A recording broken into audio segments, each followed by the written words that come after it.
গরম পড়ে গেছে তাই আইসক্রিমের ড্রয়িং নিয়ে চলে আসলাম।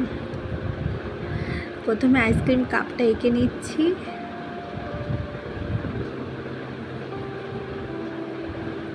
তারপর উপরে আইসক্রিমটা এঁকে নিলাম,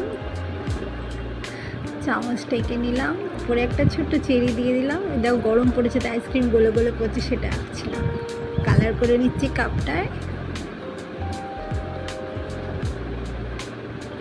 নিচটা ইয়েলো করে দিলাম কাপের, আর চামচটা ইয়েলো করলাম।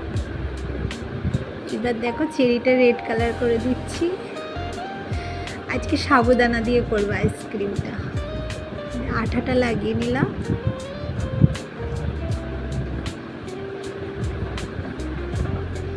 এবার সাবুদানাটা বসিয়ে দিলাম।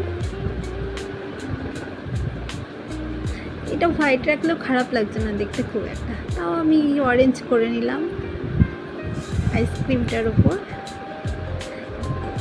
এই যে আমি আমার খাতায়টা লাগিয়ে রাখছি।